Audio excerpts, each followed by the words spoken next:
Iran জুড়ে অশান্তির আগুন এখন ছড়িয়ে পড়েছে।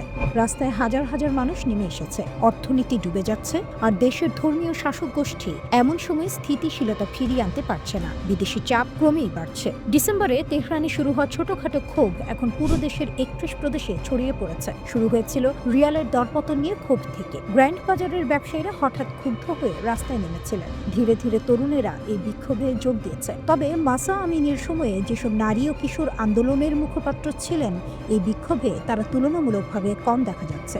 নতুন অস্থিরতা শুরু হওয়ার পর human rights activist news agency জানাচ্ছে অন্তত 34 বিক্ষোভকারী ও 4 নিরাপত্তা কর্মকর্তা নিহত হয়েছে। 2200 জনকে গ্রেপ্তার করা হয়েছে। বিশ্লেষকরা বলছেন এটি শুধু অর্থনৈতিক ক্ষোভ নয়, এটি বিদ্যমান শাসন ব্যবস্থার প্রতি জনগণের গভীর হতাশার প্রতিফলন। ইরানি কর্তৃপক্ষ বিক্ষোভ দমন করতে দ্বিমুখী কৌশল অবলম্বন করছে। তারা বলছে অর্থনৈতিক বিক্ষোভ বৈধ এবং সংলাপের মাধ্যমে সমাধান হবে, তবে একই সঙ্গে রাজপথে সহিংস সংঘর্ষে কাঁদানে গ্যাসও ব্যবহার করা হচ্ছে। ধর্মীয় শাসকরা 5 দশক পরও যুব সমাজের প্রত্যাশার সঙ্গে নিজেদের নীতি মিলিয়ে চলতে হিমশিম খাচ্ছেন।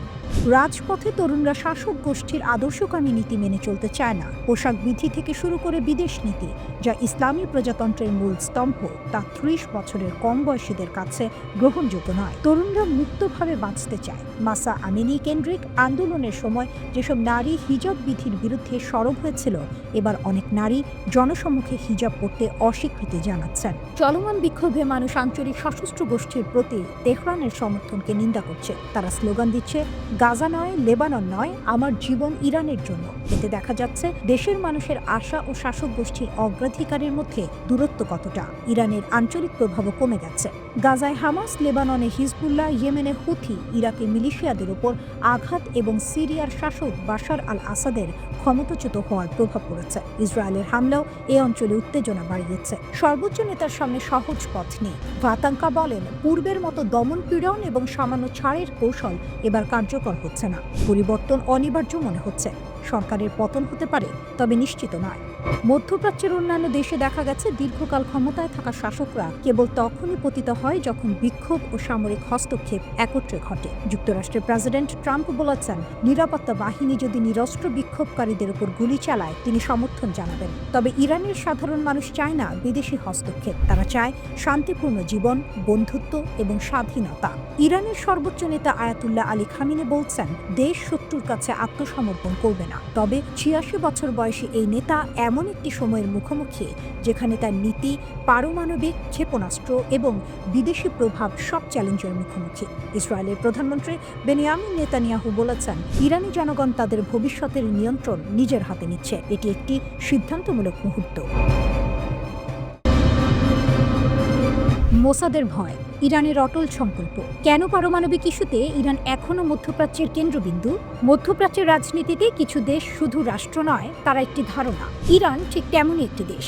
ইসরায়েলের গোয়েন্দা সংস্থা মোসাদের প্রধান ডেভিড বার্নিয়া একটি বক্তব্য দিয়েছেন, যা নতুন করে আলোড়ন তুলেছে বিশ্ব রাজনীতিতে। তার দাবি, ইরান সুযোগ পেলে আবার পারমাণবিক কর্মসূচি চালু করবে, আর ইসরায়েল ও আমেরিকা মিলে সেটা ঠেকানোর দায়িত্ব নেবে। কিন্তু প্রশ্ন হলো, ইরান কি সত্যিই পরাজিত, নাকি এই বক্তব্যের আড়ালে লুকিয়ে আছে গভীর ভয়? মোসাদের বক্তব্য আসলে কি বোঝায়? বার্নিয়া বলেছেন, ইরানের হৃদয়ে এখনো পারমাণবিক বোমা তৈরির চিন্তা ধুকপুক করছে। এই কথার মধ্যে লুকিয়ে আছে আসল সত্য। যদি ইরানের পারমাণবিক কর্মসূচি সত্যিই ধ্বংস হয়ে যেত, তাহলে মোসাদ প্রধানকে এমন বক্তব্য দিতে হতো না। বরং এই বক্তব্য প্রমাণ করে ইরানের সক্ষমতা এখনও ইসরায়েলকে অস্বস্তিতে রাখছে। 12 দিনের যুদ্ধ, শক্তি বনাম দৃঢ়তা। জুন মাসে ইসরায়েল হঠাৎ করে ইরানের ওপর সামরিক অভিযান চালায়। পরে আমেরিকাও যোগ দেয়। ইরানের পারমাণবিক স্থাপনায় হামলা হয়। নিহত হন ইরানের পারমাণবিক বিজ্ঞানী, সামরিক সদস্য এবং সাধারণ মানুষ। কিন্তু এখানেই গল্প শেষ নয়। ইরান পাল্টা জবাব দেয়। ইসরায়েলেও প্রাণ হারায়, ইসরায়েলেও প্রাণহানি হয়। অর্থাৎ ইরান চুপ করে বসে থাকেনি। এই 12 দিনের সংখ্যা দেখিয়ে দিয়েছে ইরান শুধু প্রযুক্তির দেশ নয়, ইরান মানে প্রতিরোধের নাম। পারমাণবিক কর্মসূচি অধিকার না অপরাধ? ইরান বারবার বলছে পারমাণবিক শক্তি অর্জন করা তাদের আইনগত অধিকার। তাদের যুক্তি পরিষ্কার, যখন অনেক দেশ ইউরেনিয়াম সমৃদ্ধ করতে পারে, তখন ইরান কেন পারবে না? ইরান পারমাণবিক বোমা বানাচ্ছে এমন অভিযোগ তারা বারবার অস্বীকার করেছে। কিন্তু ইসরায়েল ও পশ্চিমা দেশগুলো এই দাবিতে সন্দেহ প্রকাশ করে যাচ্ছে। এখানেই দ্বন্দ্ব। ইরান কেন নায়ক? এই গল্পে ইরান নায়ক হওয়ার কারণ একটাই, চাপের কাছে মাথা না নোয়ানো। আমেরিকার নিষেধাজ্ঞা, ইসরায়েলের সামরিক হামলা, আন্তর্জাতিক চাপ, সবকিছুর মাঝেও ইরান বলছে আমরা আমাদের সার্বভৌমত্ব ছাড়ব না। ইরানের সর্বোচ্চ নেতা আয়াতুল্লাহ খামেনি স্পষ্ট ভাষায় বলেছেন, ইরানের পারমাণবিক কর্মসূচি ধ্বংস হয়েছে এমন দাবি কল্পনা ছাড়া কিছু নয়। খারাপ চুক্তি নিয়ে ইসরায়েলের ভয়। মোসাদ প্রধানের আরেকটি গুরুত্বপূর্ণ মন্তব্য ছিল, ইরান নাকি আবার বিশ্বকে ধোঁকা দিয়ে একটি নতুন পারমাণবিক চুক্তি করতে চায়। এখানে প্রশ্ন ওঠে, 2015 সালের চুক্তি ভাঙল কে, ইরান না আমেরিকা? ডোনাল্ড ট্রাম্প একতরফাভাবে সেই চুক্তি থেকে বেরিয়ে গিয়েছিল। ইসরায়েল শুরু থেকেই ওই চুক্তির বিরোধিতা করেছিল। অর্থাৎ সমস্যা চুক্তিতে নয়, সমস্যা ইরানের শক্তিশালী হয়ে ওঠায়। ভয় কার? যখন কোনো রাষ্ট্র বারবার বলে আমরা ওদের থামাবো, তখন বোঝা যায় ওরা এখনো থামেনি। মোসাদের বক্তব্য আসলে একটি স্বীকারোক্তি, ইরান এখনো খেলায় আছে। পারমাণবিক ইস্যু হোক বা আঞ্চলিক রাজনীতি, ইরান আজও এমন একটি শক্তি যাকে উপেক্ষা করা যায় না। ঠিক এই কারণেই ইসরায়েল ভয় পায়। মিসাইল আবার হাতে নিয়ে ইরানের জবাব, ইসরায়েলের যুদ্ধ উস্কানি সহ্য করা হবে না। চূড়ান্ত জবাবের মুখে পড়বে ইসরায়েল। নতুন যুদ্ধ ঠেলে দিতে গিয়ে প্রথম সতর্কবার্তা দিল তেহরান। বিলিয়ন ডলারের প্রতিরক্ষা বাজেটে নেতানিয়াহুর ওপর কি বাড়তি সুবিধা পেল ইরান? খামেনি 9.23 বিলিয়ন ডলার বরাদ্দ দিলেন। আরও মিসাইল তৈরির জন্য চিন্তায় ইসরায়েল। ইরানকে নিয়ে ইসরায়েলি প্রধানমন্ত্রী বেনিয়ামিন নেতানিয়াহুর ক্রমশ কঠোর হুঁশিয়ারির মধ্যেই ইরানের প্রেসিডেন্ট আরও এক ধাপ এগিয়ে গেলেন। পশ্চিমা বিশ্বকে সরাসরি লক্ষ্য করে তিনি যুদ্ধ সংক্রান্ত এক নাটকীয় মন্তব্য করেন। ইরানের প্রেসিডেন্ট মাসুদ পেজেশকিয়ান ঘোষণা করেন, যুক্তরাষ্ট্র, ইসরায়েল এবং ইউরোপের গুরুত্বপূর্ণ কয়েকটি দেশ ইরানের বিরুদ্ধে যা চালাচ্ছে সেটি আসলে একটি পূর্ণমাত্রার যুদ্ধ। তার অভিযোগ, ইসলামী প্রজাতন্ত্রকে সব দিক থেকে দুর্বল ও চাপে ফেলতে এই সম্মিলিত প্রচেষ্টা চলছে।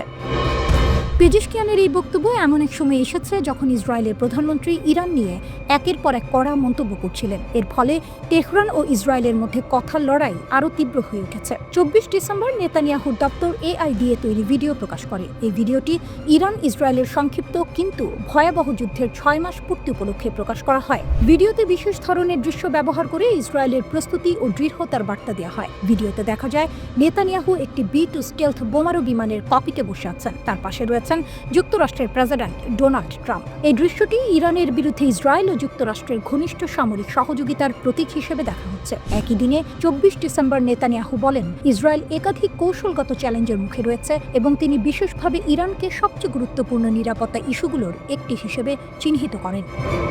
এর আগে 22 ডিসেম্বর ইরান বড় আকারের সামরিক মহড়া চালানোর পর নেতানিয়াহু কঠোর প্রতিক্রিয়ার হুঁশিয়ারি দেন। খবর অনুযায়ী নেতানিয়াহু ও ট্রাম্প যুক্তরাষ্ট্রের ফ্লোরিডায় বৈঠকে বসতে পারেন। এই উচ্চ পর্যায়ের বৈঠক ইরান ইস্যুতে ইসরায়েলের পরবর্তী কৌশল নির্ধারণে গুরুত্বপূর্ণ ভূমিকা রাখতে পারে। বলা হচ্ছে, এই বৈঠকে নেতানিয়াহু যুক্তরাষ্ট্রকে আবার ইরানের ওপর সামরিক হামলা চালাতে রাজি করানোর চেষ্টা করবেন। ইরান আবার গড়ে তুলছে সামরিক শক্তি। চমকপ্রদভাবে ইসরায়েলি কর্মকর্তারাই সম্প্রতি স্বীকার করেছেন যে তাদের অভিযান ইরানের ক্ষেপণাস্ত্র কর্মসূচিকে পুরোপুরি ধ্বংস করতে ব্যর্থ হয়েছে।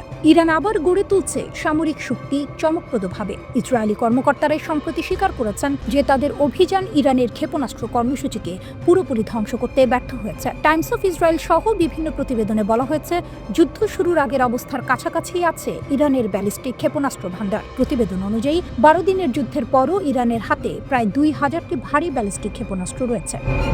এই প্রেক্ষাপটে ইরানের প্রস্তাবিত 2026 সালের প্রতিরক্ষা বাজেট ব্যাপকভাবে বেড়েছে। জুনের যুদ্ধের পর সরকার সামরিক ও নিরাপত্তা খাতে আরও বেশি অর্থ বরাদ্দ করেছে। বলা হচ্ছে, আগের বছরের তুলনায় প্রতিরক্ষা ও নিরাপত্তা খাতে ব্যয় প্রায় 145% বেড়েছে। সরকার জানিয়েছে 2026 সালের জন্য মোট প্রতিরক্ষা ও নিরাপত্তা খাতে বরাদ্দ ধরা হয়েছে প্রায় 9.23 বিলিয়ন ডলার, যা বাজেট বিলে ব্যবহৃত বর্তমান বিনিময় হার অনুযায়ী হিসাব করা হয়েছে।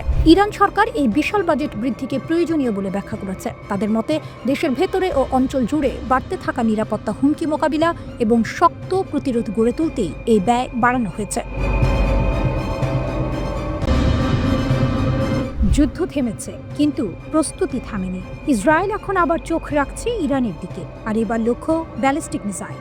ইসরায়েলি কর্মকর্তাদের দাবি, ইরান দ্রুত বাড়াচ্ছে মিসাইল উৎপাদন। যে কর্মসূচি আগেই ক্ষতিগ্রস্ত হয়েছিল ইসরায়েলি হামলায়, সেটাই আবার দাঁড় করানো হচ্ছে। এই উদ্বেগ নিয়েই ইসরায়েলের প্রধানমন্ত্রী নেতানিয়াহু দেখা করতে যাচ্ছেন ডোনাল্ড ট্রাম্পের সঙ্গে। স্থান ফ্লোরিডা, মার-এ-লাগো। এই মাসের শেষ দিকে ইসরায়েলের পরিকল্পনা পরিষ্কার। ট্রাম্পকে বোঝানো হবে ইরান এখন নতুন হুমকি। কেন হুমকি? কারণ মিসাইল, অনেক মিসাইল, খুব দ্রুত তৈরি হওয়া মিসাইল। ইসরায়েলি সূত্র বলছে ইরান মাসে হাজার হাজার ব্যালিস্টিক মিসাইল তৈরি করতে পারে, সংখ্যা গিয়ে দাঁড়াতে পারে মাসে ৩,০০০-এ। এটাই এখন ইসরায়েলের সবচেয়ে বড় ভয়। নিউক্লিয়ার কর্মসূচি, হ্যাঁ, সেটা উদ্বেগের, কিন্তু তাৎক্ষণিক নয়। ইসরায়েল বলছে ইরান আগে মিসাইল আর আকাশ প্রতিরক্ষা ঠিক করবে, তারপর যাবে পরমাণু বোমার দিকে। কারণ হিসাবটা পরিষ্কার, মিসাইল বেশি থাকলে ইরান নিজের স্থাপনা ভালোভাবে রক্ষা করতে পারবে, আকাশ প্রতিরক্ষা থাকলে বোমা ঢুকবে না। এখানেই ইরানের শক্তি। গত জুন মাসে ইসরায়েল ইরানের ভেতরে হামলা চালায়, মার্কিন যুক্তরাষ্ট্রও যোগ দেয়। অপারেশনের নাম মিডনাইট হ্যামার। ১০০টির বেশি বিমান, সাবমেরিন, ৭টি B-2 স্টেলথ বোমারু, ৩০,০০০ পাউন্ডের বাংকার বাস্টার বোমা। টার্গেট ইরানের নিউক্লিয়ার স্থাপনা ইস্পাহান, নাতাঞ্জ, ফোর্দো। ট্রাম্প তখন বলেছিলেন সব ধ্বংস হয়ে গেছে সম্পূর্ণভাবে, কিন্তু বাস্তবতা এত সহজ নয়। কিছু রিপোর্ট বলছে ক্ষতি হয়েছে, কিন্তু পুরোপুরি নয়। আর সেই সুযোগটাই নিচ্ছে ইরান। ইসরায়েল বলছে ইরান আবার গড়ে তুলছে নিউক্লিয়ার অবকাঠামো, মিসাইল কারখানা এবং আকাশ প্রতিরক্ষা। এ কারণেই নেতানিয়াহু ট্রাম্পকে নতুন বিকল্প দেখাতে চান। আগেও এমন হয়েছিল। জুনের আগে ইসরায়েল ট্রাম্পের সামনে 4টি অপশন রেখেছিল। 1, ইসরায়েল একাই হামলা করবে। 2, যুক্তরাষ্ট্র সীমিত সহায়তা দিবে। 3, দুদেশ একসঙ্গে হামলা করবে। 4, যুক্তরাষ্ট্র একাই হামলা চালাবে। শেষ পর্যন্ত হয়েছিল যৌথ অভিযান। এবারও তেমন কিছু হতে পারে। নেতানিয়াহু যুক্তি দেবেন এটা শুধু ইসরায়েলের সমস্যা নয়, এটা পুরো অঞ্চলের সমস্যা, এমনকি যুক্তরাষ্ট্রেরও। কারণ ইরানের মিসাইল মধ্যপ্রাচ্যের সব ঘাঁটির জন্য হুমকি। মার্কিন ঘাঁটিও বাদ নয়, কিন্তু পরিস্থিতি জটিল। একদিকে ট্রাম্প বলছেন তিনি শান্তি এনেছেন, গাজায় যুদ্ধ থেমেছে, ইরানের নিউক্লিয়ার হুমকি শেষ। অন্যদিকে ইরান আবার আলোচনায় বসতে চায়, কূটনৈতিক পথে হাঁটতে চায়। এই দুই পথ একসঙ্গে চলে না। আরও একটি বিষয় আছে, ইরান শুধু নিজে নয়, ইরান মানে প্রক্সি, হিজবুল্লাহ, হুথি, ইরাকের মিলিশিয়া। ইসরায়েলের ভয় ইরান আবার এদের অর্থ ও অস্ত্র দেবে, অঞ্চল আরো অস্থির হবে। সব মিলিয়ে কি দাঁড়াচ্ছে? যুদ্ধ থামলেও উত্তেজনা থামেনি। ইরান এখনো শক্তিশালী, মিসাইল আছে, ড্রোন আছে, প্রযুক্তি আছে, ধৈর্য আছে। ইসরায়েল জানে আকাশে তারা এগিয়ে, কিন্তু মাটিতে পড়া প্রতিটি মিসাইল একটা বড় ঝুঁকি। এ কারণেই এই ছায়া যুদ্ধ যে কোনো সময় আবার প্রকাশ্য যুদ্ধে রূপ নিতে পারে। প্রশ্ন একটাই, ট্রাম্প এবার কোন অপশন বেছে নেবেন? ইরানের আকাশ ইসরায়েলও ভেদ করতে পারবে না। মধ্যপ্রাচ্য যুদ্ধ, হুমকি আর পাল্টা হুমকির এই অঞ্চলে প্রতিদিনই নতুন কোন উত্তাপ যোগ হয়। ঠিক এমন সময় ইরান থেকে এলো এক গুরুত্বপূর্ণ বার্তা, যা অনেকের চক্ষু চড়ক গাছ করে দিয়েছে। ইরানের সশস্ত্র বাহিনীর প্রধান major general Abdur Rahim Musavi সরাসরি জানালেন ইরানের আকাশ প্রতিরক্ষা ব্যবস্থা আগের যে কোনো সময়ের চেয়ে শক্তিশালী হয়েছে। তিনি সন্তুষ্ট, শুধু কথার কথা নয়, আত্মবিশ্বাসের সঙ্গে বলা কথা। কারণ এই উন্নতি দীর্ঘদিনের পরিশ্রমের ফল। 15 ডিসেম্বর তিনি ঘুরে যান খাতাম আল আম্বিয়া যৌথ বিমান প্রতিরক্ষা ঘাঁটি। সেখানে দাঁড়িয়ে বলেন ইরানের বিমান প্রতিরক্ষা বাহিনী দায়িত্ব পালন করছে, দিনরাত এক করে তারা কাজ করছে। এই প্রচেষ্টাই ইরানের আকাশকে নিরাপদ রেখেছে। ইরানের দাবি, সাম্প্রতিক মাসগুলোতে তারা প্রতিরক্ষা ব্যবস্থায় 16 কলা পূর্ণ করেছে। প্রযুক্তি, প্রশিক্ষণ আর কৌশল সব দিক থেকেই। এখানে কোনো কাঁচা হাতের কাজ হয়নি।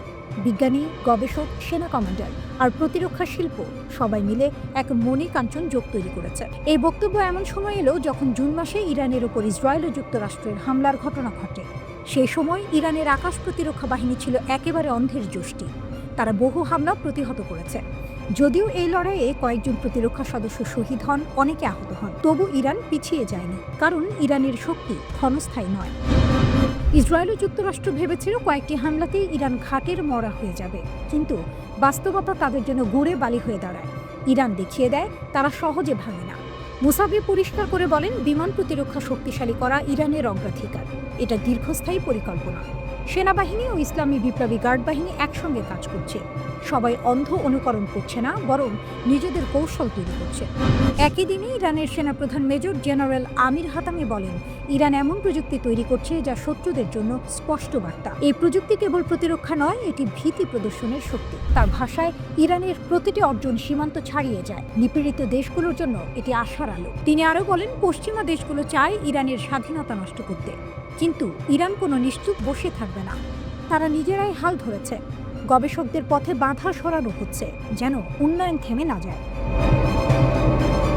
ইরান জানে ইসরায়েলের সঙ্গে এই অহিনুকুল শত্রুতা নতুন নয়, কিন্তু সরাসরি যুদ্ধ নয়, ইরান চলে রয়ে শুয়ে।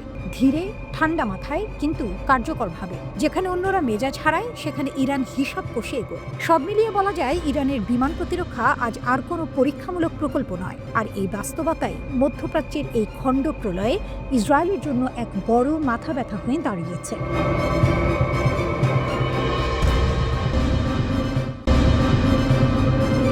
বিদ্রোহ মানে ক্ষমতার চোখে চোখ রেখে সত্য বলা। এই বিদ্রোহী বাস্তবতার মাঝেই আজ গাজাকে ঘিরে নতুন এক কূটনৈতিক নাটক শুরু হয়েছে। আর সেই নাটকের এক গুরুত্বপূর্ণ মঞ্চ তুরস্ক। গাজা যুদ্ধবিরতি, কাগজে শান্তি, বাস্তবে সংঘর্ষ। অক্টোবরের যুদ্ধবিরতির পর বলা হয়েছিল গাজায় গুলি থামবে, কিন্তু বাস্তব চিত্র বলছে ভিন্ন কথা। ফিলিস্তিনি কর্তৃপক্ষের অভিযোগ, এই যুদ্ধবিরতির পরও ইসরায়েল একাধিকবার হামলা চালিয়েছে। তাদের দাবি অনুযায়ী যুদ্ধবিরতি কার্যকর হওয়ার পর থেকে প্রায় ৩৯৫ জন নিহত এবং ১,০০০-এর বেশি মানুষ আহত হয়েছেন। এই পরিস্থিতিতে প্রশ্ন উঠছে, যুদ্ধবিরতি কি আদৌ টিকে আছে? তুরস্কের হঠাৎ বড় ভূমিকা। এই উত্তপ্ত অবস্থায় তুরস্ক হঠাৎ সামনে এসে দাঁড়িয়েছে, নীরবে নয় বরং প্রকাশ্য কূটনৈতিক উদ্যোগ নিয়ে। তুরস্কের গোয়েন্দা প্রধান ইব্রাহিম কালিন ইস্তাম্বুলে হামাসের শীর্ষ নেতাদের সঙ্গে বৈঠক করেছেন। হামাস প্রতিনিধি দলের নেতৃত্বে ছিলেন রাজনৈতিক ব্যুরোর জ্যেষ্ঠ সদস্য খলিল আল হায়া। অর্থাৎ এটি কোনো নিচু স্তরের যোগাযোগ নয়, এটি সরাসরি কেন্দ্রীয় নেতৃত্বের সঙ্গে আলোচনা। এই বৈঠকের উদ্দেশ্য কি? তুরস্ক ও হামাসের আলোচনার মূল বিষয় ছিল তিনটি। ১. গাজায় যুদ্ধবিরতি বাস্তবে কিভাবে কার্যকর হচ্ছে। ২. কোন কোন জায়গায় যুদ্ধবিরতি ভাঙছে এবং সেই দায় কার। ৩. যুদ্ধবিরতির দ্বিতীয় ধাপে কিভাবে যাওয়া যায়। হামাস তুরস্ককে জানিয়েছে তারা যুদ্ধবিরতির শর্ত মানছে। তাদের অভিযোগ, ইসরায়েলি ধারাবাহিকভাবে হামলা ও অভিযানের মাধ্যমে এই চুক্তি ভাঙছে। তুরস্ক কি গ্যারান্টর হতে চায়? এই আলোচনায় একটি গুরুত্বপূর্ণ বিষয় উঠে এসেছে। তুরস্ক কি গাজা যুদ্ধবিরতির গ্যারান্টর রাষ্ট্র হতে চায়? অর্থাৎ যুদ্ধবিরতি মানা হচ্ছে কিনা তা তদারকি, আন্তর্জাতিক পর্যবেক্ষক আনার চেষ্টা, কূটনৈতিক চাপ তৈরি, এই সবকিছুর মধ্যস্থতাকারী হিসেবে তুরস্ক নিজেকে দেখতে চাইছে। এটা হলে মধ্যপ্রাচ্যের রাজনীতিতে তুরস্কের ভূমিকা অনেক বড় হয়ে যাবে। যুক্তরাষ্ট্রের পরিকল্পনা আর বাস্তবতার ফাঁক। একদিকে যুক্তরাষ্ট্র ভিন্ন এক ছবি আঁকছে। ওয়াল স্ট্রিট জার্নালের প্রতিবেদনে বলা হয়েছে, জ্যারেড কুশনার ও এক মার্কিন ডেভেলপার গাজার জন্য $112 বিলিয়ন একটি উন্নয়ন পরিকল্পনা বানিয়েছে। তাদের স্বপ্ন 20 বছরে গাজাকে একটি আধুনিক, বিলাসবহুল উপকূলীয় শহরে রূপান্তর করা। কিন্তু প্রশ্ন হলো, যেখানে প্রতিদিন হামলা হচ্ছে সেখানে এই স্বপ্ন কতটা বাস্তব? তুরস্কের কড়া ভাষা, ইসরায়েলের উপর চাপ। তুরস্কের পররাষ্ট্রমন্ত্রী যুক্তরাষ্ট্র, কাতার ও মিশরের সঙ্গে বৈঠকে ইসরায়েলের সামরিক অভিযানের তীব্র সমালোচনা করেছেন। তিনি স্পষ্ট করে বলেছেন, যুদ্ধবিরতি ভাঙতে থাকলে ট্রাম্প প্রশাসনের শান্তি পরিকল্পনাও ভেস্তে যাবে। তার সতর্কতা, এই সহিংসতা শুধু যুদ্ধবিরতি নয়, পুরো রাজনৈতিক সমাধানের পথ ধ্বংস করে দেবে। দ্বিতীয় ধাপের পথে কি বাধা? তুরস্ক ও হামাস আলোচনা করেছে আরও গভীর শান্তি কিভাবে আনা যায়, মানবিক সহায়তা কিভাবে বাড়ানো যায়, গাজায় দৈনন্দিন জীবন কিভাবে স্থিতিশীল করা যায়। তারা একমত হয়েছে, ফিলিস্তিনি অভ্যন্তরীণ ঐক্য ছাড়া কোনো দীর্ঘমেয়াদী সমাধান সম্ভব নয়। চূড়ান্ত লক্ষ্য একটাই, স্বাধীন ফিলিস্তিনি রাষ্ট্র। তুরস্কের এই উদ্যোগ ইসরায়েল, যুক্তরাষ্ট্র সবার জন্যই একটি বার্তা। মধ্যপ্রাচ্যে সাইবার যুদ্ধের নতুন ফ্রন্ট। ইরান ইসরায়েলের বিরুদ্ধে ছায়াযুদ্ধে নতুন অস্ত্র ব্যবহার করেছে, আর এতে ইরানের সাইবার ক্যাপাবিলিটি সত্যিই চমক দেখাচ্ছে। Iran linked hacking group Handala দাবি করেছে তারা ইসরায়েলের প্রধানমন্ত্রী বেনিয়ামিন নেতানিয়াহুর চিফ অফ স্টাফ তজাচির ব্রাভারম্যানের আইফোন হ্যাক করেছে। এটা কোনো সাধারণ হ্যাকের ঘটনা নয়। 28 ডিসেম্বর 2025 হান্দালা গ্রুপ এক্সে পোস্ট করে বলেছে তারা ব্রাভারম্যানের আইফোন 16 প্রো ম্যাক্স হ্যাক করেছে। ব্রাভারম্যান তো নেতানিয়াহুর সবচেয়ে কাছের লোক, গেটকিপার, যিনি প্রধানমন্ত্রীর অফিসের সব সিক্রেট কন্ট্রোল করেন। হ্যাকাররা বলছে তাদের হাতে encrypted chat, video, hidden deals, করাপশনের প্রমাণ, অ্যাবিউজ অফ পাওয়ার সব আছে। তারা এটাকে বিবি গেট অপারেশন বলে নাম দিয়েছে, যা নেতানিয়াহুর ইনার সার্কেলের কাতার গেট স্ক্যান্ডালের সাথে জড়িত। ইতিমধ্যে কিছু ভিডিও, কন্ট্যাক্ট লিস্ট, ছবি লিক করেছে যেখানে ব্রাভারম্যানের ট্রাম্প বাইডেনের সাথে ছবি আছে। ইসরায়েলের প্রধানমন্ত্রীর অফিস বলছে কোনো ব্রিচ পাওয়া যায়নি, ইনভেস্টিগেশন চলছে। এটা সাইকোলজিক্যাল ওয়ারফেয়ারের অংশ, ইসরায়েলের লিডারশিপের প্যানিক ছড়ানো। হান্দালা গ্রুপ কারা? রিসার্চাররা বলছেন এটা ইরানের মিনিস্ট্রি অফ ইন্টেলিজেন্সের সাথে লিঙ্কড। এর আগে তারা সাবেক প্রধানমন্ত্রী নাফতালি বেনেটের ফোন হ্যাক করেছে, আরও অনেক ইসরায়েলি ইনস্টিটিউশন টার্গেট করেছে। এটা ইরানের সাইবার ডিফেন্সের অংশ, যেখানে তারা শত্রুর দুর্বলতা এক্সপোজ করে। ইরান সাইবার হামলার মাধ্যমে শত্রুকে যেন বলছে তোমার সিকিউরিটি কোনো কাজের নয়। এই সাইবার অ্যাটাকটা নতুন ব্যাটলফিল্ড খুলে দিয়েছে স্মার্টফোনের ভেতরে। ইসরায়েল তো ভয় পাচ্ছে, কারণ তাদের লিডারদের সিক্রেট এক্সপোজ হলে পলিটিক্যাল স্টর্ম হবে। কাতার গেট স্ক্যান্ডালে নেতানিয়াহুর এইডরা একিউজড, আর এখন এই লিগ সেটাকে ওপেনাইজ করছে। ইরান দেখাচ্ছে যে তারা শুধু মিসাইল নয়, সাইবারেও অ্যাডভান্সড। এটা ডিটারেন্স শত্রুকে বলছে আক্রমণ করলে তোমারও দুর্বলতা বের হয়ে যাবে। ইসরায়েলের আগ্রাসনের জবাবে ইরানের এই স্ট্র্যাটেজি স্মার্ট আর সাহসী। এর মাঝে ইরানের প্রেসিডেন্ট মাসুদ পেজেশকিয়ান বলেছেন, আমরা যুক্তরাষ্ট্র, ইসরায়েল আর ইউরোপের সাথে পূর্ণমাত্রার যুদ্ধে আছি। এটি ইরাকের সাথে 1980-এর যুদ্ধের চেয়েও জটিল, কারণ এখন অর্থনৈতিক, পলিটিক্যাল, কালচারাল, সিকিউরিটি সব ফ্রন্টে চাপ। জুন মাসে শুরু হওয়া 12 দিনের যুদ্ধের পর ইসরায়েলের বিরুদ্ধে ইরানি সাইবার হামলা উল্লেখযোগ্যভাবে বেড়ে যায়। ইসরায়েলি প্রতিবেদনে বলা হয়, শত্রু হ্যাকাররা দ্রুত তাদের কৌশল পরিবর্তন ও অভিযোজন করে সাইবার জগতে কার্যকর হামলা চালাতে সক্ষম হয়েছে। পিসি ম্যাগাজিনের প্রতিবেদনে দাবি করা হয় 2025 সালের শেষ নাগাদ এটি স্বীকৃত হবে যে চলতি বছরে ইসরায়েলের বিরুদ্ধে সাইবার আঘাত হানার ক্ষেত্রে ইরানই শীর্ষে অবস্থান করছে। যদিও তেল আবিব নিজেকে প্রযুক্তিগতভাবে উদ্ভাবনী ও সাইবার নিরাপত্তায় নেতৃত্ব দানকারী দেশ হিসেবে তুলে ধরে। পুতিন তৎপর হয়ে উঠেছেন যখন ট্রাম্প খামেনিকে সরাসরি হুমকি দিয়েছেন। সম্ভাব্য ইরান ইসরায়েল যুদ্ধের আগে চীন ও রাশিয়া বড় ধরনের পদক্ষেপ নিয়েছে। বেলারুশের যুদ্ধ বিমান ইরানে পৌঁছেছে। রাশিয়ার সাহায্য এসেছে যখন ইরান সরকার বিরোধী বিক্ষোভ এবং সাইবার আক্রমণের মোকাবিলা করছে। 2 দিনে অন্তত 4টি আলিয়াসিন 76 মিলিটারি কার্গো বিমান তেহরানে অবতরণ করেছে। বিমানগুলো বেলারুশের দিকে যাচ্ছিল। ডিফেন্স আউটলেট মিলিটানি এটা দাবি করেছে। তারা উন্মুক্ত সূত্রের তথ্য এবং public air traffic tracking data ব্যবহার করেছে। মিলিটানি উল্লেখ করেছে বিমানগুলো বেলারুশ এবং ইরানের মধ্যে রুট ভ্রমণ করছিল, সরাসরি ফ্লাইট নয়, মধ্যবর্তী বা প্রযুক্তিগত স্টপ ব্যবহার করছিল। মিলিটানি আরও বলেছে এটি এলিয়াসিন বিমান রাশিয়ান ও চীনা উৎসের মিলিটারি কার্গো বহন করছিল। এটি ইরান ও বেলারুশকে সরবরাহ দেওয়ার জটিল চেইন নির্দেশ করে। এলিয়াসিন পরিবহন বিমান ভারী মিলিটারি যন্ত্রপাতি, বড় পরিমাণ গোলা বারুদ এবং বড় উপাদান দীর্ঘ দূরত্বে বহনের জন্য ডিজাইন করা হয়েছে। এই ফ্লাইটের খবর এসেছে ঠিক একই দিনে যখন মার্কিন প্রেসিডেন্ট ডোনাল্ড ট্রাম্প সম্ভাব্য সামরিক পদক্ষেপের হুমকি দিয়েছেন। ট্রাম্প সতর্ক করেছেন যে ইরানি কর্তৃপক্ষ যদি শান্তিপ্রিয় বিক্ষোভকারীদের সহিংসভাবে হত্যা করে, যুক্তরাষ্ট্র হস্তক্ষেপ করবে। তিনি ঘোষণা করেছেন যুক্তরাষ্ট্র লকড এবং লোডেড এবং প্রস্তুত আছে। যদি ইরান বিক্ষোভ দমন করতে কঠোর ব্যবস্থা নেয়, যুক্তরাষ্ট্র তখন ব্যবস্থা নেবে। ইরান বড় ধরনের বিক্ষোভের মুখোমুখি। এই বিক্ষোভ একাধিক শহর এবং অঞ্চলে ছড়িয়ে পড়েছে। ইরানি মিডিয়া এবং মানবাধিকার সংস্থাগুলো নতুন মৃত্যুর খবর জানিয়েছে। অস্থিরতা মূলত সরকারের তীব্র মুদ্রা পতন এবং মৌলিক পণ্যের দাম বৃদ্ধির কারণে শুরু হয়েছে। ব্যবসায়ী, দোকানদার এবং বিশ্ববিদ্যালয়ের শিক্ষার্থীরা বিক্ষোভে যোগ দিয়েছে। সাইবার হামলা ইরানকে দোলাচলে ফেলেছে। 1 জানুয়ারি ইরানের সরকার ঘোষণা করেছে এটি বিশ্বের অন্যতম বৃহত্তম সাইবার হামলা প্রতিহত করেছে। টেলিকমিউনিকেশন মন্ত্রী বলেছেন, হামলা ইরানের যোগাযোগ পরিকাঠামোকে লক্ষ্য করেছিল। রাষ্ট্রীয় সংবাদ মাধ্যম প্রেস টিভি এটি সম্প্রচার করেছে। কর্তৃপক্ষ জানিয়েছে আক্রমণ বিশ্বব্যাপী 1,20,000-এর বেশি উৎস থেকে চালানো হয়েছিল। তারা বলেছে এটি বিশ্বের 12টি বড় সাইবার আক্রমণের মধ্যে স্থান পেয়েছে। ইরানি কর্তৃপক্ষ জানিয়েছে 28 ডিসেম্বরের হামলা দেশীয় সাইবার প্রতিরক্ষা সরঞ্জাম এবং আন্তর্জাতিক অংশীদারদের সহযোগিতায় প্রতিহত করা হয়েছে। এই সাইবার আক্রমণ ঘটে এমন সময় যখন ইসরায়েলের সাথে ইরানের ব্যালিস্টিক ক্ষেপণাস্ত্র প্রোগ্রাম নিয়ে নতুন সংঘাতের আশঙ্কা বাড়ছে। রিপোর্ট অনুযায়ী ইসরায়েলের প্রধানমন্ত্রী সম্প্রতি মার্কিন প্রেসিডেন্টের সঙ্গে বৈঠক করেছেন। তিনি সম্ভাব্য ইরানি লক্ষ্যবস্তুতে হামলার পুরনো পরিকল্পনা উপস্থাপন করেছেন। ওই ব্রিফিংয়ের পর ট্রাম্প বললেন, ইরান যদি পুনর্নির্মাণ বা ক্ষেপণাস্ত্র ক্ষমতা বাড়ায়, যুক্তরাষ্ট্র পুনরায় আঘাতের সম্ভাবনা উড়িয়ে দেয়নি। তেহরান ট্রাম্প ও নেতানিয়াহুকে সতর্ক করেছে, নতুন কোনো হামলা হলে কঠোর প্রতিক্রিয়া জানানো হবে। এটি দ্রুত উত্তেজনা বৃদ্ধির ঝুঁকি নির্দেশ করে। ভেনেজুয়েলার প্রেসিডেন্ট নিকোলাস মাদুরোকে আটক শুধু আঞ্চলিক সংকট নয়, এটি এখন বিশ্বব্যাপী কূটনৈতিক দ্বন্দ্বের সূচনা করেছে। আমেরিকার সেনারা যখন মাদুরোকে আটক করল, চীন হঠাৎ থেমে থাকা রোষ প্রকাশ করল। 2 দশক ধরে লাতিন আমেরিকায় বিনিয়োগ, ঋণ, তেল চুক্তি, কৌশলগত অবস্থান সবই চীনের হাত থেকে ছিনিয়ে যাওয়ার ঝুঁকিতে।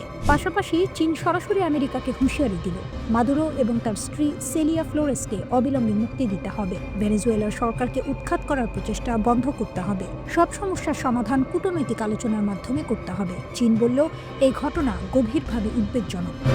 চীনের পররাষ্ট্র মন্ত্রণালয় স্পষ্টভাবে জানিয়েছে যুক্তরাষ্ট্রের এই কাজ আন্তর্জাতিক আইন লঙ্ঘন করেছে। মাদুরো এবং তার স্ত্রী নিরাপত্তা নিশ্চিত করা, অবিলম্বে মুক্তি দেয়া, ভেনেজুয়েলার সরকারকে বেদখল না করার জন্য চাপ দেয়া এবং সব সমস্যার সমাধান কূটনৈতিক আলোচনার মাধ্যমে করার আহ্বান জানানো হয়েছে।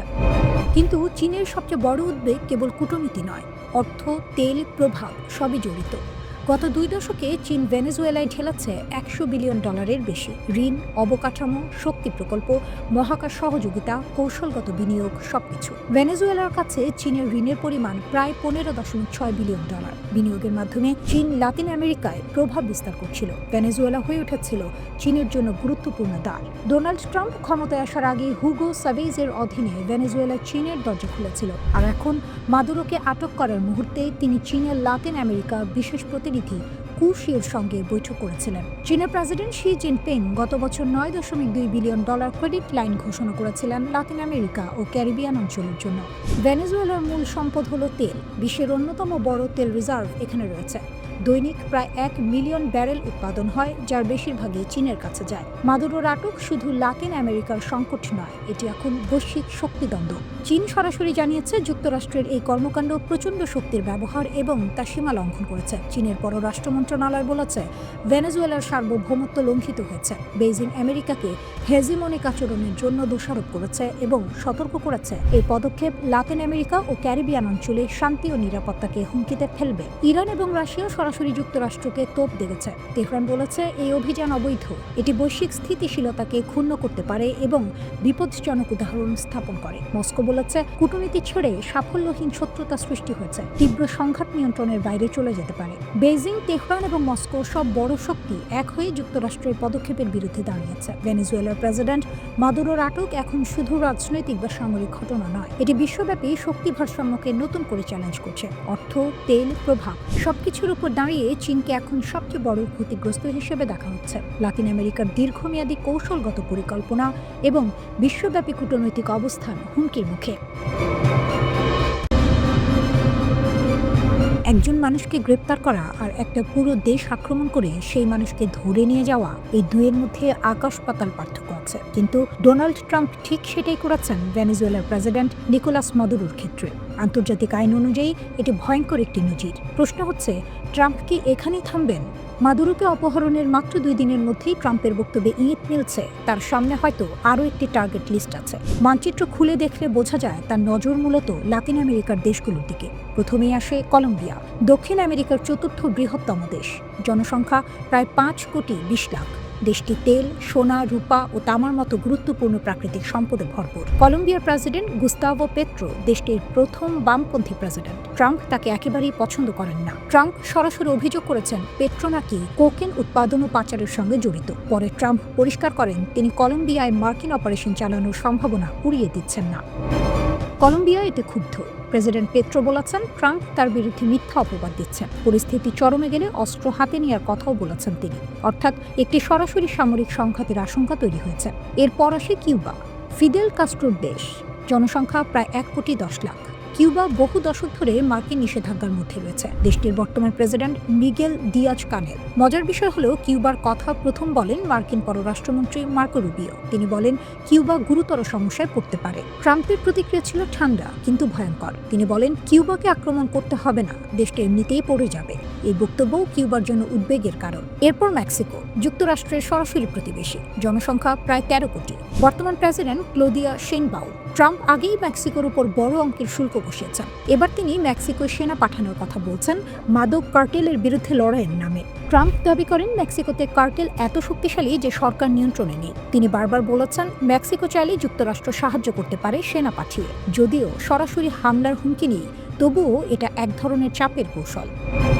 লাতিন আমেরিকার বাইরে একেবারে আলাদা জায়গায় রয়েছে গ্রিনল্যান্ড। এটি ডেনমার্কের অংশ হলেও স্বায়ত্তশাসিত অঞ্চল। তেল, গ্যাস, রেয়ার আর্থ মিনারেল আর আর্কটিক অঞ্চলের কৌশলগত অবস্থানের কারণে ট্রাম্প দীর্ঘদিন ধরেই গ্রিনল্যান্ডে আগ্রহী। তিনি স্পষ্ট বলেছেন যুক্তরাষ্ট্রের জাতীয় নিরাপত্তার জন্য গ্রিনল্যান্ড দরকার। কিন্তু সমস্যা হলো ডেনমার্ক ন্যাটো সদস্য, যুক্তরাষ্ট্রও তাই। যদি যুক্তরাষ্ট্র গ্রিনল্যান্ডে হামলা চালায় তাহলে ন্যাটোর আর্টিকেল 5 অনুযায়ী সেটি হবে এক সদস্যের ওপর আরেক সদস্যের আক্রমণ। এর মানে ন্যাটোর ভবিষ্যতে প্রশ্নের মুখে পড়বে। ইরানও আছে যুক্তরাষ্ট্রের তালিকায়। যুক্তরাষ্ট্র ভেনেজুয়েলার প্রেসিডেন্ট নিকোলা মাদুরোকে অপহরণের ঘোষণা দেওয়ার কয়েক ঘন্টার মধ্যেই ইসরায়েলি রাজনীতিক ইয়ার লাপিদ ইরানের প্রতি হুমকির সুরে কথা বলেছেন। তিনি বলেছেন, ইরানি শাসক গোষ্ঠীর উচিত ভেনেজুয়েলায় কি ঘটছে সেদিকে গভীরভাবে নজর রাখা।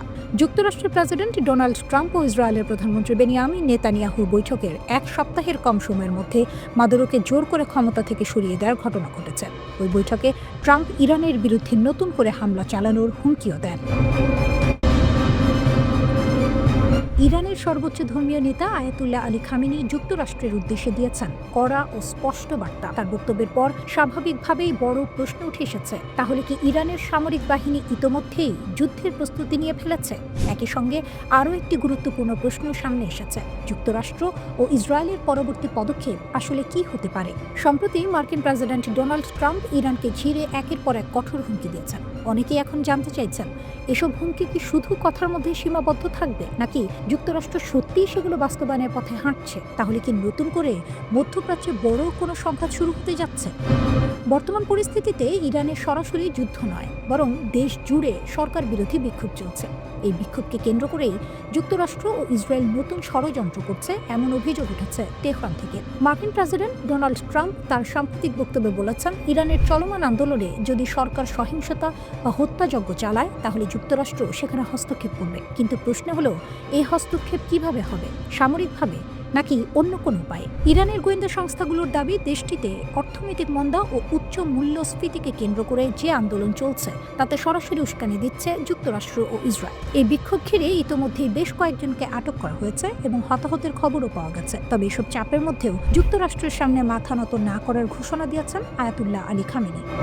খামেনির বার্তা ছিল একেবারে স্পষ্ট। তিনি বলেছেন, ইরান কখনোই শত্রুদের কাছে নতি স্বীকার করবে না। বিক্ষোভকারীদের সঙ্গে আলোচনায় বসতে তারা প্রস্তুত, কিন্তু যারা দেশ জুড়ে দাঙ্গা ও সহিংসতা চালাচ্ছে তাদের বিরুদ্ধে কঠোর ব্যবস্থা নেওয়া হবে। ৩ জানুয়ারির এক প্রতিবেদনে এই বক্তব্যের কথা নিশ্চিত করেছে ব্রিটিশ বার্তা সংস্থা রয়টার্স। এর আগে ট্রাম্পের হুমকির প্রতিক্রিয়ায় খামেনির জ্যেষ্ঠ উপদেষ্টা রিয়ার অ্যাডমিরাল আলী শামখানি আরও কড়া ভাষায় সতর্কবার্তা দেন। তিনি বলেন, মিথ্যা অজুহাতে যদি কেউ ইরানের অভ্যন্তরীণ বিষয়ে হস্তক্ষেপ করে তাহলে হস্তক্ষেপকারীদের হাত কেটে নেওয়া হবে। তার ভাষায়, ইরানের জাতীয় নিরাপত্তা একটি রেড লাইন, কেউ সেটা অতিক্রম করলেই কঠোর জবাব দেওয়া হবে। এখন মূল প্রশ্ন, যুক্তরাষ্ট্র যদি সত্যি হামলা চালায় তাহলে ইরান কি ধরনের পাল্টা ব্যবস্থা নেবে? এই প্রশ্নের জবাব দিতে গিয়ে ইরানের পররাষ্ট্রমন্ত্রী আব্বাস আরাকচি জানিয়েছেন, ইসরায়েল ও যুক্তরাষ্ট্রের যে কোনো হুমকি মোকাবিলায় ইরানের সামরিক বাহিনী পুরোপুরি প্রস্তুত। তিনি বলেন, ইরানের জনগণ তাদের অভ্যন্তরীণ বিষয়ে যে কোনো বিদেশি হস্তক্ষেপ জোরালোভাবে প্রতিরোধ করবে। একই সঙ্গে তিনি স্পষ্ট করে দেন, ইরানের শক্তিশালী সশস্ত্র বাহিনী জানে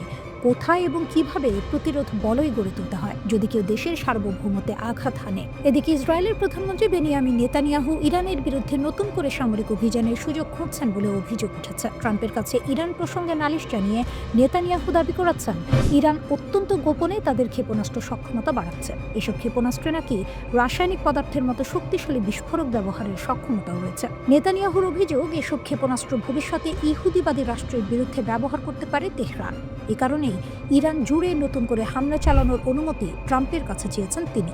তবে এখনো পর্যন্ত এই নতুন আগ্রাসনের দিনক্ষণ চূড়ান্ত হয়নি।